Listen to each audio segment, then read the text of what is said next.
J'ai récemment publié des modèles que j'avais créés avec un logiciel de patch et j'ai eu beaucoup de questions à ce sujet. Du coup, et ben voilà, j'ai décidé de faire une vidéo pour vous montrer, alors pas pour vous apprendre à vous servir du logiciel, mais pour vous montrer comment ça fonctionne, à quoi ça sert, et ça peut vous donner envie, ça peut peut-être correspondre à vos besoins. Donc c'est vraiment un logiciel de dessin spécifique au patch, hein, il s'appelle Electric Quilt. Moi j'ai la version numéro 8, qui est la dernière en date. Et en tout cas, si vous décidez de lâcher, je peux vous dire que le service client est en anglais, ou peut-être, mais est super, super efficace. Et si vous êtes bloqué à un moment, vous envoyez des messages, on vous répond, on peut même prendre la main sur votre ordinateur pour régler des choses. Et là, il y a vraiment un vrai suivi, donc vous n'allez pas vous retrouver bloqué. Après, pour le reste, donc le logiciel il fonctionne. Alors d'abord on va choisir un patch. Donc vous voyez, donc ici c'est un nouveau patch donc qui est en devenir. Je peux choisir donc mes blocs, le nombre de blocs que je veux mettre, le nombre de rangées de blocs. Alors par exemple, donc ici en haut, alors tout est en inch, hein. Donc ici mon patch il fait 36 par 36 inches. Là, je rajoute des blocs, vous voyez, hop, dans un sens ou dans l'autre. Je ne suis pas obligée de mettre le même nombre. Je peux faire jouer la largeur de mes blocs, la longueur. Je peux faire des carrés ou des rectangles. Voilà, donc je choisis ce que je veux. C'est des choses que je peux toujours modifier après. Je peux aussi rajouter ce qu'on appelle des sashing, donc des bandes intermédiaires, hop, en hauteur, en largeur. Et pareil, là, je peux faire jouer la taille que je veux. Voilà, hop, on va rajouter voilà, des blocs, on va le faire carré. Ensuite, en haut, on parle des bordures. Donc là, du coup, je peux rajouter autant de bordures que je veux. Donc là, j'en ai une, mais je peux en rajouter deux. Et puis, chaque bordure, eh ben, elle peut avoir la largeur dont j'ai envie.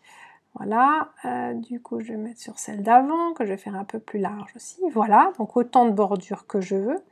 Je peux même, donc vous voyez ici c'est le menu bordure, je peux même mettre des blocs dans mes bordures. Donc là j'étais sur la première, je vais revenir ici. Hop, je peux avoir des, hop là on a pas vu, je peux avoir des bordures en onglet. Voilà ici, donc par exemple si je veux mettre des blocs ici, voilà, des blocs entiers, des blocs espacés, donc plein de choses variables. Donc là, il y a vraiment, vous voyez, je peux mettre des blocs en diamant. Voilà, donc plein de possibilités. Ici. Et puis ensuite, eh ben, on passe au design. Et donc là, on va mettre des blocs. Alors, ici, vous voyez, j'ai des blocs qui sont déjà dessinés, qui sont des blocs assez classiques. Donc si je veux mettre un bloc, ben voilà. Donc je peux mettre, hop, il y a un bouton, il y a un raccourci. Voilà, je peux mettre partout le même bloc. Mais je peux aussi décider de mettre, voilà, d'alterner deux blocs, ou je peux manuellement mettre un troisième bloc. Voilà, donc je peux vraiment choisir ce que je veux. Donc une fois que j'ai mis mes blocs comme ça, je peux en mettre aussi bien sûr autour. Je peux faire tourner les blocs. Alors là, en l'occurrence, ça ne va pas changer grand-chose parce que ce sont des pièces, par exemple, hop, je vais mettre du vol-doigt là. Et donc je peux le faire tourner, alors ça n'a pas beaucoup de chance non plus vu le schéma, mais vous voyez bien qu'il voilà, y a vraiment énormément de possibilités.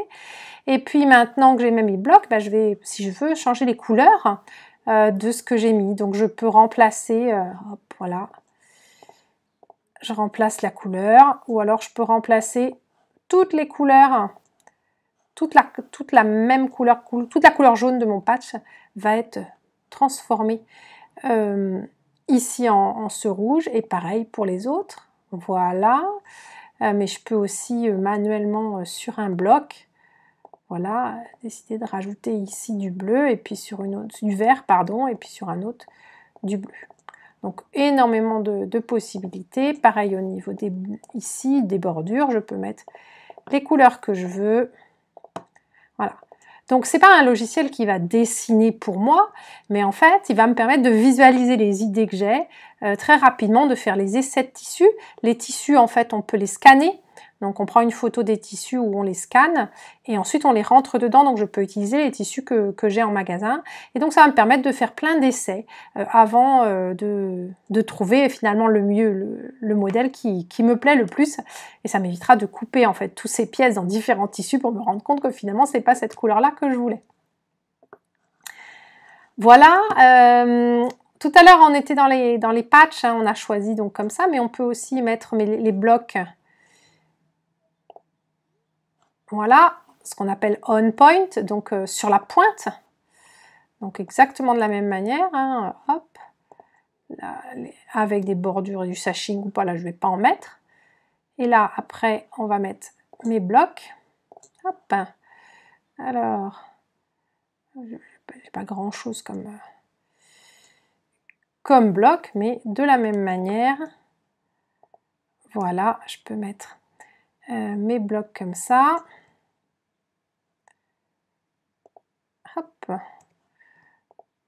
voilà, et puis un dernier qui peut être ici. Voilà, donc je remplis avec mes blocs sur la pointe, je peux changer les couleurs. Et puis quand on va un peu plus loin, on a ici 3 couches, donc on peut aussi rajouter des formes appliquées par-dessus, et on peut même imaginer le quilting, donc importer des blocs ou des motifs de quilting par-dessus. Si on revient, hop, donc le layout, on va faire un nouveau patch, on peut aussi mettre des blocs hexagonaux que les Américaines appellent des baby blocks.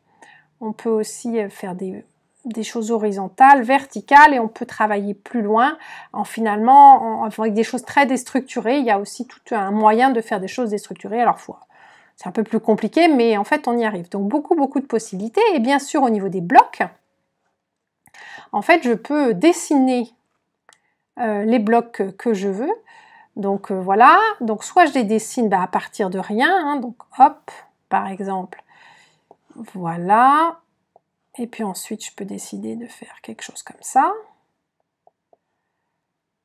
voilà, et hop, voici mon nouveau bloc de créer, et je remplis les couleurs comme je veux maintenant, et je l'importe dans mon patch.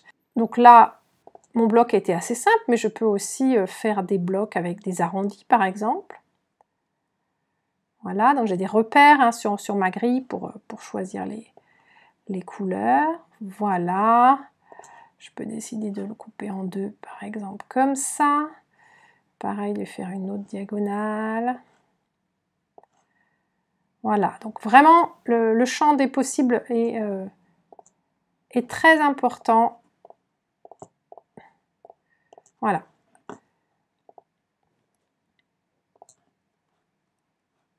Donc on peut faire des motifs d'appliquer qui seront soit sous forme de blocs ou sous forme de motifs. Donc voilà, je peux dessiner des formes, il y en a déjà des prédessinées.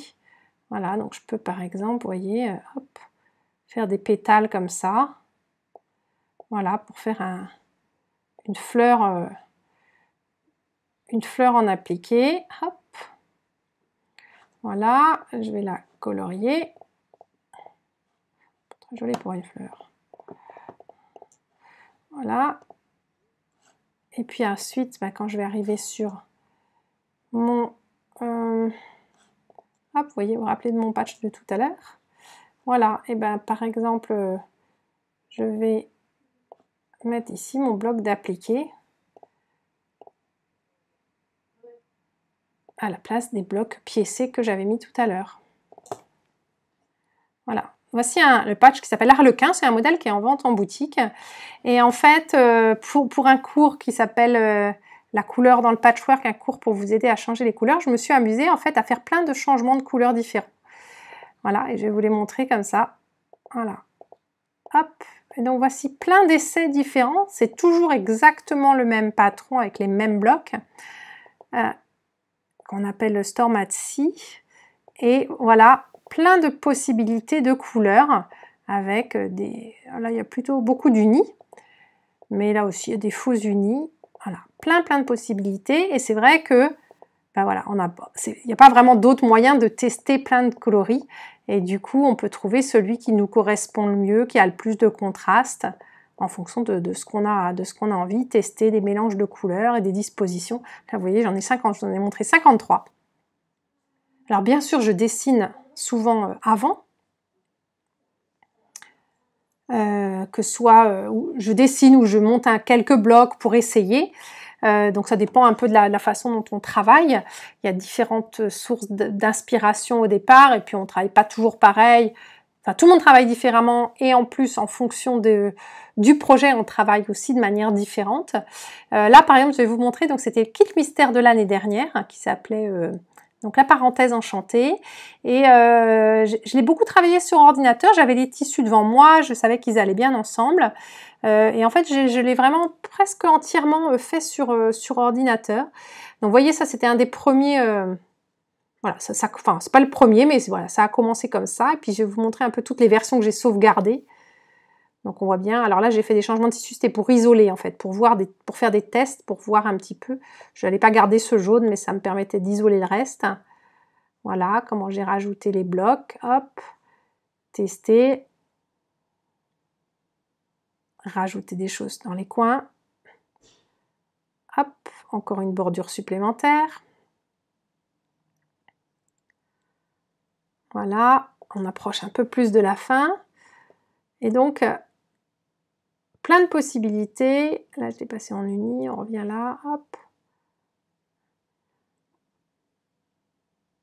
Ah voilà, là, alors, entre les deux, là, j'ai dû changer en fait comment dire, entre celui-là et celui-là, j'ai changé l'échelle des tissus qui était beaucoup trop petit. Donc là, on est revenu à quelque chose de beaucoup plus réaliste et qui ressemble beaucoup plus, pour celles qui savent, à la réalité finale. Voilà, il y a encore des petites choses qui ont changé. Voilà, des petites options, le centre qui se peaufine. Et puis on a, voilà, j'ai fait des essais de voir si je mettais du noir, Et voilà, et la version finale, elle ressemble plutôt à peu près à ça. Voilà, et c'est vrai que tout ce travail de conception et de choix, vraiment, si j'avais pas cet outil-là, eh ben bon, je ferais autrement. Mais je pense que il faudrait couper beaucoup plus de choses et puis se dire au dernier moment, bah finalement, c'est pas cette couleur-là de tissu pour cette pièce-là. Et donc beaucoup de changements. Donc ce logiciel s'appelle Electric Quilt, vous pouvez le trouver sur le site de son fabricant. Il est bien sûr tout en anglais. Par contre, j'ai appris récemment qu'il y a des Québécoises qui ont traduit le manuel d'utilisation. Et donc c'est un gros livre qui est tout en français. Donc ça peut vraiment aider, et je vous mets aussi le lien si vous voulez le commander au Canada. Sachez qu'il y a aussi beaucoup de tutos sur internet, beaucoup sur YouTube, beaucoup de tutos pour apprendre à s'en servir. Il y a aussi un groupe Facebook avec pas mal d'utilisatrices qui peuvent répondre aux problèmes qu'on a quand on est coincé quelque part. C'est une belle communauté, et moi j'ai eu la chance, quand j'étais à Houston, de prendre des cours pour apprendre un peu des subtilités, des choses un petit peu plus pointues, en particulier sur les patchs déstructurés, etc. Ou les choses que j'avais eu la flemme d'aller chercher dans les vidéos. Et donc c'était aussi appréciable. Éventuellement, s'il y a beaucoup de demandes, je pourrais aussi peut-être, pourquoi pas, faire des sessions de cours sur le sujet. Voilà, ben vous savez tout ou presque sur ce logiciel. Je ne sais pas si ça peut vous intéresser, dites-le moi. À bientôt.